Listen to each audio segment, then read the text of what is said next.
Here we are again. Welcome back. Today, early Suffolk, and we're doing homemade gaskets. Now, as I said last video, I've got a head gasket and I've got a valve chest gasket. But I was short of the sump gasket and the crankcase gaskets. So you can get them, they're readily available, but I've got gasket paper and I've got the punches, so I thought nothing too technical about these gaskets, and there's not an awful lot of heat on these two gaskets, so we don't need asbestos type gaskets, unlike the cylinder head. That's a different one altogether. I wouldn't suggest, unless you've got some gasket material that's suitable for cylinder heads, I would suggest just go out and get one. They're readily available and they're not very expensive, yeah, it might be a bit of a struggle to make one quite as neat as that, and it does need to be right. So anyway, so the gaskets in question are the sump gasket and the crankcase gasket. So I'm sure lots of you have done it, but we're just going to have a little go at the way I do it. It seems to work quite well, and gasket paper is readily available, and you don't need to be an expert to do this, so it's fairly easy. So again, just you and me. I'm going to zoom you in a little bit. I'll show you what I've got to do the job, and then we'll get back onto the engine. So right, I'm going to get you in closer. Let's have a look. So glasses on first. So let's have a look. So right. So let's go down a bit so hopefully you can see what we've got there. There we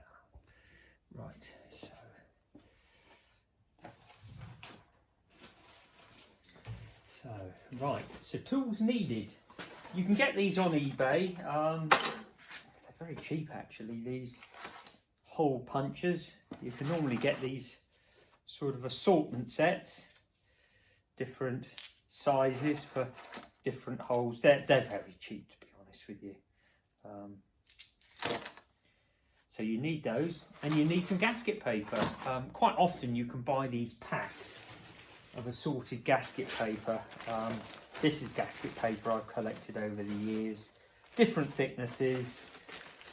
There is actually some there that would be suitable for the cylinder head gasket, but as I said, I've got one, so we don't need to worry about that. So we'll have a quick go. As you can see, I've already done the sump gasket, and I've made 3 for the crankcase, and I've made a couple of different thicknesses, so hopefully we can get the end float on the crankshaft right, not too tight, not too loose. But anyway, we'll have a little go, and we're going to have a go at making some gaskets. So let's just have a quick look.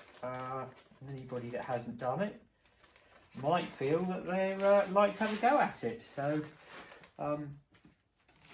obviously your original gasket, you will hopefully have parts of it left, and in the case of the sump gasket, let's have a look. It is a very thin gasket on these Suffolks, so I managed to get it off. Or that's one I've got. So it's a very thin gasket, and you can see there's not much to it, so it's quite easy to make. So I've got my gasket paper, and I've got my sump, obviously ready to do that. There's a couple of ways you can do it. You can, a couple of ways I've found you can do it. You can sort of obviously make sure you've got enough. You can lay it on top of your item that you need. Obviously make sure you get well over it and you give yourself enough paper that you're not cutting the gasket short. So what you can do, you can just literally sort of feel your way around the sump edge or the crankcase, whatever it is, until you're sort of making an impression.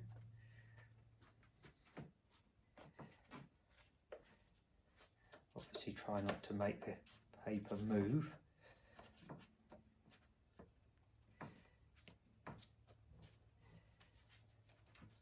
Obviously feeling for the holes, any holes that's needed.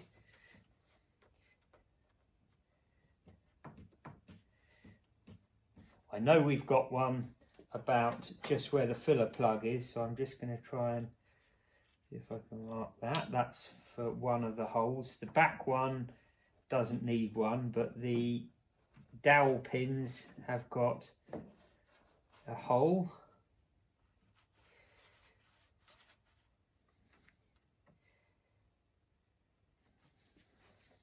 Make sure they're nice and clear.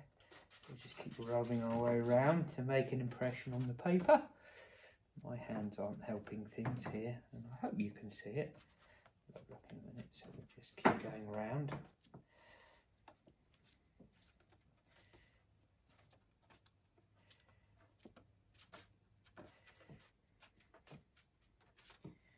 Pressing it. If you've got dirty hands as well, it'll help your cause. So let's have a look. So anyway, you can probably see, and maybe from that side, you can just about see the impression.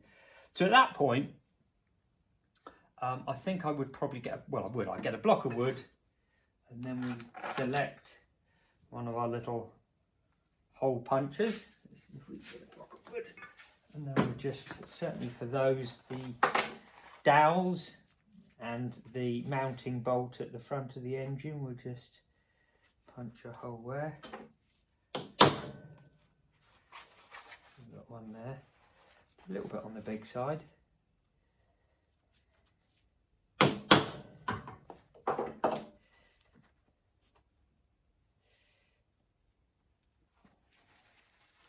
And then we've got our mounting up there.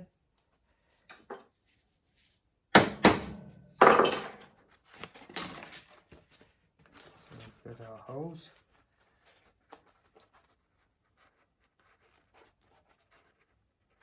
See if we can quite get through sharply on that one.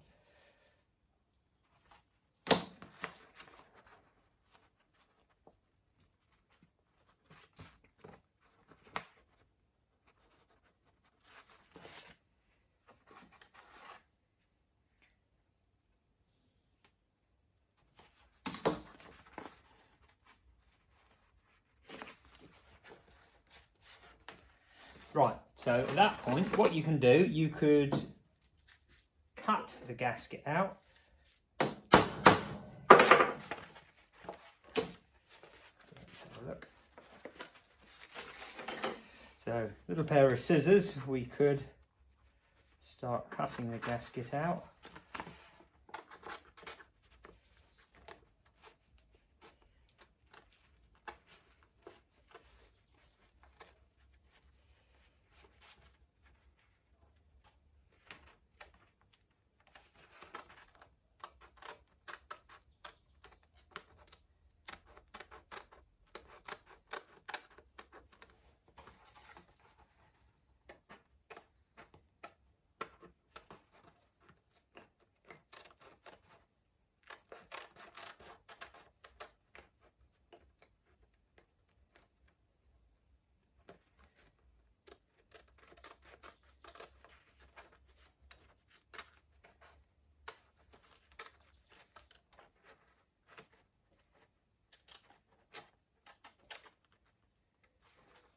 And you can sort of, once you've got it out, you can sort of neaten it up a bit more.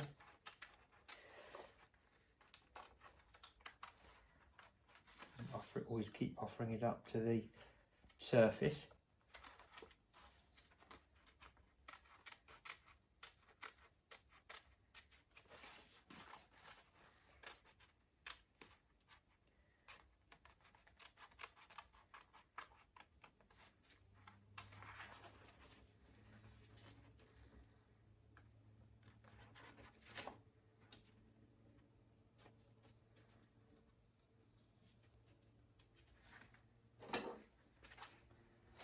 And then we could obviously cut the outside. As you can see, it does need a bit of tidying up.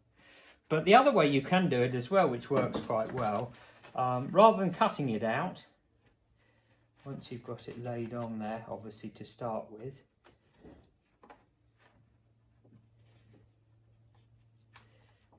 you can use something like a nice little toffee hammer like that, and a lot of the time the surfaces are quite sharp.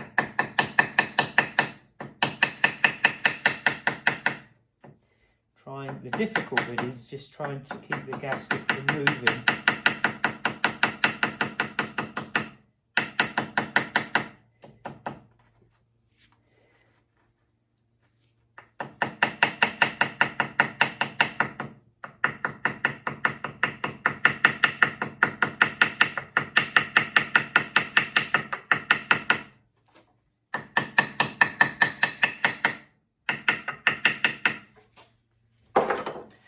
Obviously you can do that from the inside and the out, so you can do the whole process like that if you don't fancy cutting it out with the scissors, but you can see we're sort of getting there. And then obviously you offer it up on your surface, and then you can always trim, neaten up the bits that are a little bit untidy.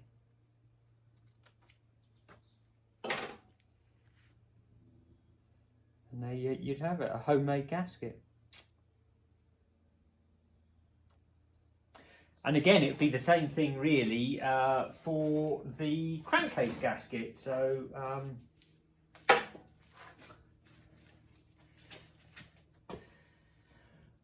what I did on the crankcase gasket, I did it on the engine block rather than this. You could do it on that, but I did it on the engine block. So when I made those three up there, I did it on the engine block itself. It seems to be a bit easier.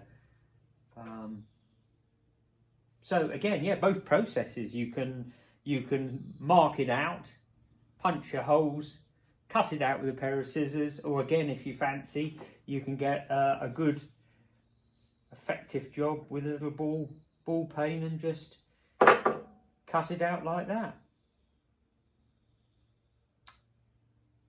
So there you go, that saved me 2 gaskets, or saved me having to get 2 gaskets. So you can get complete gasket sets, they're available, but like I say, seeing I've got some head gaskets and valve chest gaskets, it's only those 2 really I need. So with that, I think what we're going to do, we're going to have a go, and we're going to get the back plate on now. I've put, since the last video, doesn't really need any explaining, I've installed the oil seal for the PTO. And again, a new oil seal for the back plate. And I try and put them back more or less where they are, because certainly with the back plate, you could push it in a bit more, or you could have it out towards the end, but I did sort of mark it. And I think as long as the seal is sitting nicely on the fatter part of the crankshaft, hopefully it would be all right. So now I made an assortment of different size gaskets or thicknesses, and I wasn't really sure which one or how many if I need. So anyway, we'll try them one at a time, and if we need more, it's too tight, I can add a thin one, or if we've got too much end float on this one, I've got a very thin one, we can put that one on. So anyway, so let's have a look. So we just, I think if we put some grease there, it will hold it, hopefully.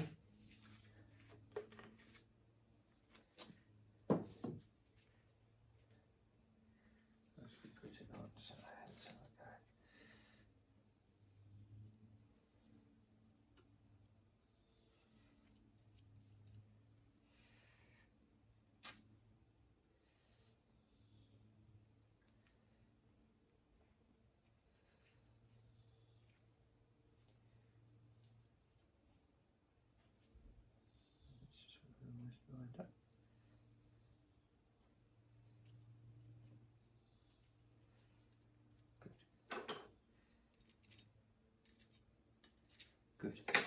Right, so we'll put a little bit of oil on the crank.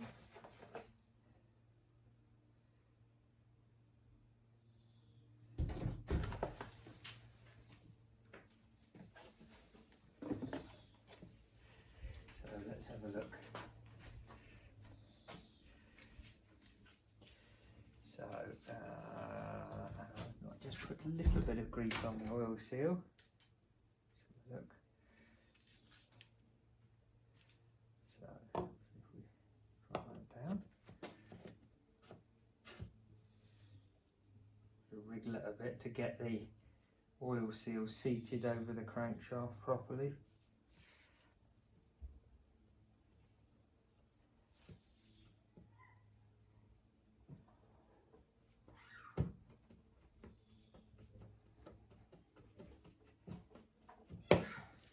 This is one of those jobs when doing this, it's the oil seal, I'm always looking out for the lip because it's very, very easy when you're putting it on. The oil seal, the lip jumps over and then you end up trapping the lip. But I think I'm okay on that. It looks okay. Doesn't look like I've trapped it. So we're going to put the screws in and we'll tighten them nearly tight, or as tight as we think we need to put them. And then we'll just see what the end float feels like. So I've got one screw there that's left its washer.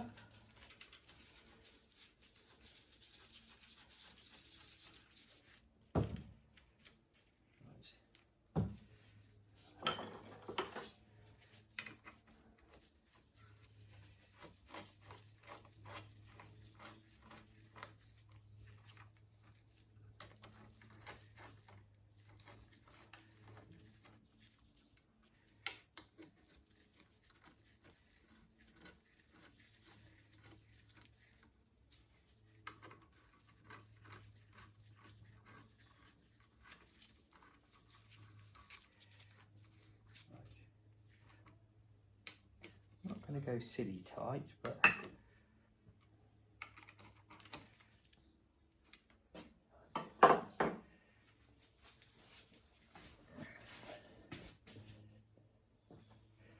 so let's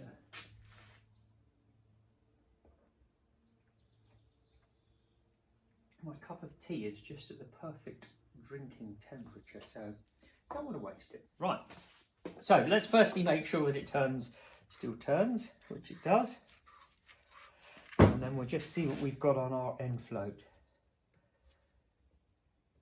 That feels lovely. There's a very small amount. I don't know what that would be. You could certainly measure it by putting your feeler gauges probably down between the crankshaft and one of the bearing surfaces, or you could use a dial gauge on the crankshaft.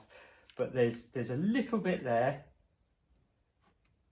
I'll do it from this side.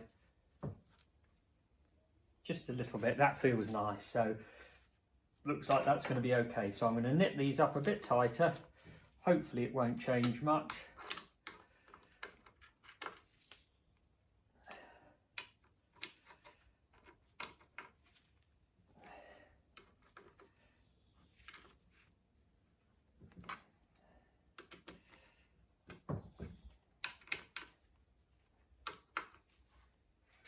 Make sure it still turns again. Yes, it does. And yes, we've still got a bit of end float. Just what we want. Right, now I think at that point we can put the sump on. All is well in there. Gasket sitting, so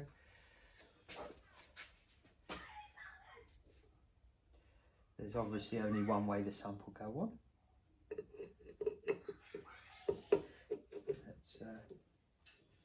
Get that on. I need the hammer just to give it a gentle tap.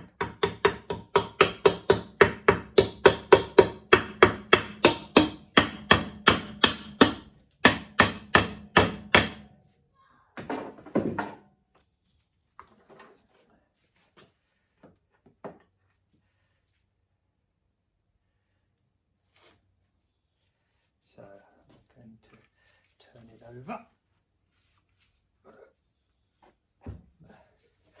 We've only got two that holds the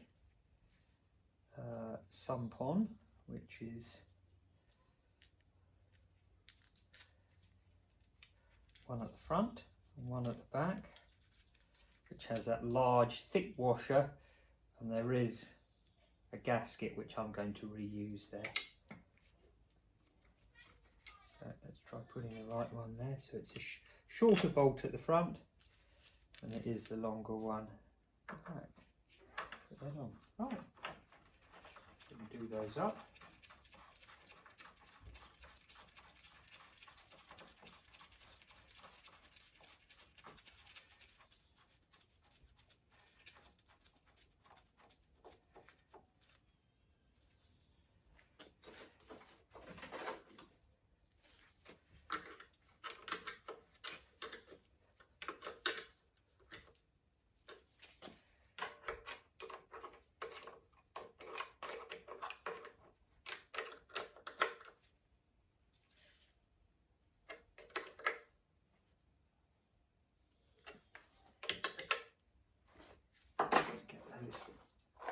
Punches out the way. Again, we'll just make sure the engine still turns over. Yes, it does. Okay, good. And we're happy with that little bit of end flow. Right. Now.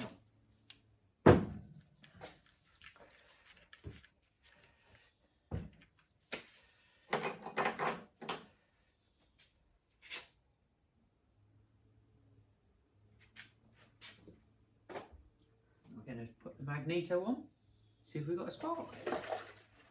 So the next three items we need is Suffolks have this little wavy washer that goes on next. Take the nut off. Then we've got our points cam.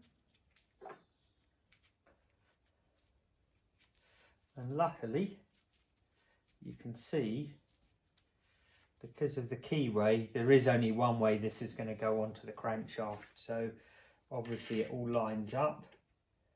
And when we put our Woodruff key in, it locates the points cam. So let's get that in. Turn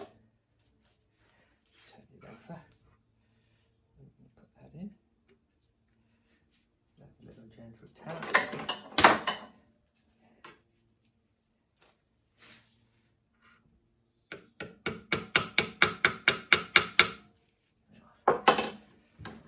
Right. So we're ready to install the magneto.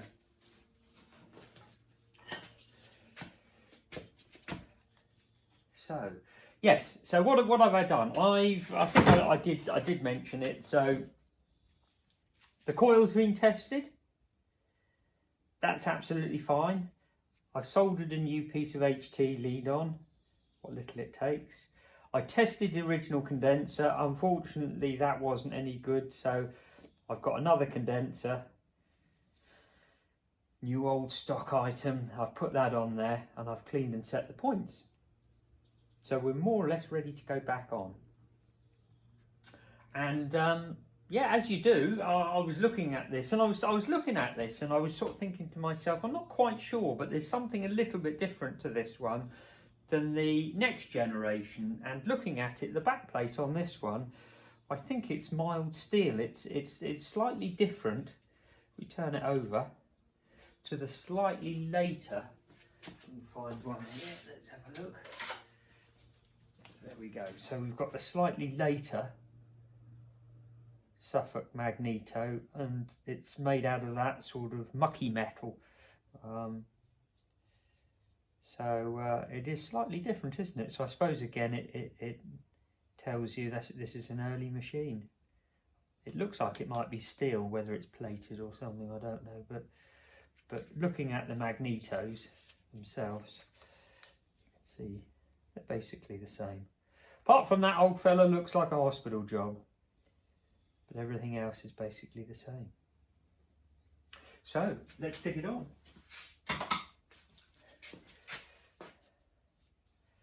So what we've got to put the HT lead through. And every time I seem to forget I need to get a new grommet for that. I've got a box of grommets at work, so I think I can put that in situ. So let's offer this up. Just going to tip it a bit so we can see what we're doing, hopefully.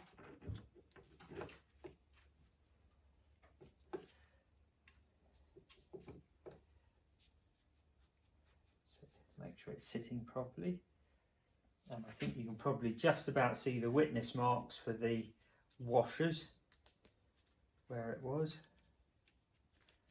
Tighten those up.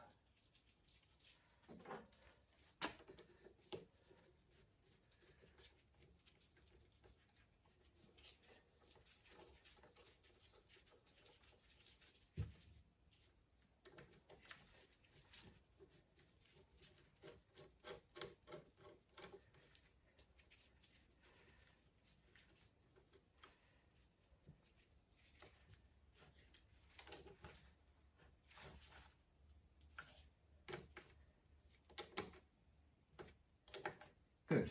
Right, now we're going to turn it so our points are on the widest part of the cam. So we're going to find our widest part of the cam. So hopefully you can see what we're looking for. So if I turn it over, hopefully we can see the points moving.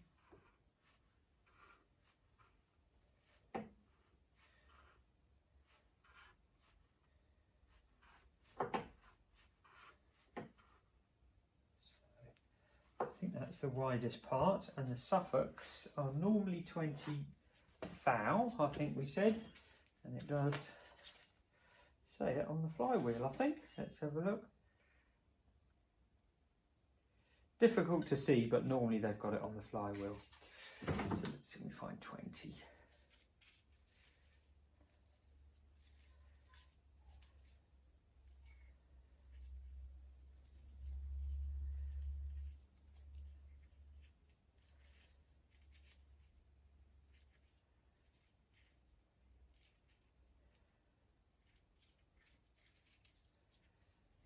So we've got 20 now. So let's see what we've got.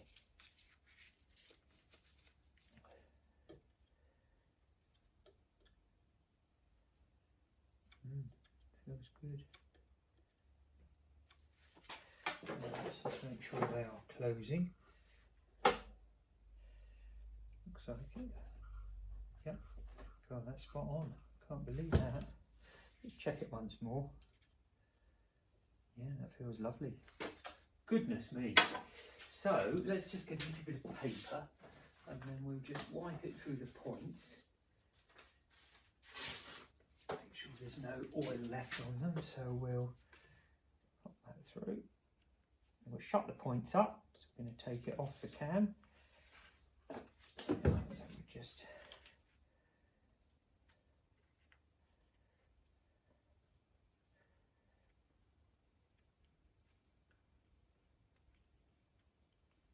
getting all the oil that's come off the feeder gauge. It's always a little bit. And last but not least, we just want to put a little bit of grease on the little felt oiler. Not much, just a little. Let's have a look. Help lubricate our cam. Good. So the next thing is we just need to make sure we haven't got any grease on our crankshaft, because we don't want this flywheel coming undone.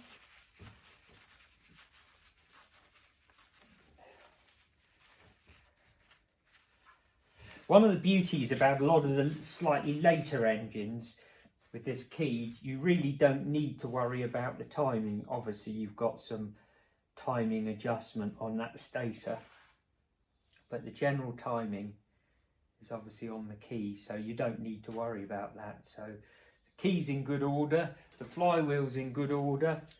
Hopefully we can drop that straight on there. Did clean the magnets up a little bit. We'll see if we've got a spark. Let's have a look. So we're going to line our keyway up, and it should. Sometimes a little bit of wriggling. There we are. So we're on there. So the only thing I need to try not to catch my fingers in the governor vein as I'm turning it over, otherwise it's going to get a little bit messy, this job. Right, so let's swing it round a little bit, and then we're going to see if we've got a spark. So I'm going to try not to. Let's have a look. So, oh, there we are. How about that? You wouldn't get that with electronic ignition, would you? Well, there you go. Lovely Suffolk. So it goes to show you, if you've got a good coil, condenser's good, clean and set the points, no reason why you can't get a good spark. So there's no point me really tightening this up. Again, just remember this is a left-handed thread on that. I've got the starter cup to clean up, which obviously will go on next. I need to clean that up and paint that. So that's going to be another job. So I think I'm not going to go any further. I'm going to do my best and find a nice little grommet for the HT wire. So a bit of progress. Right, now then. So let's go back over here. And then I'll get you zoomed again. Good. So, good. Well, I think I'm going to call it a day today. Next week,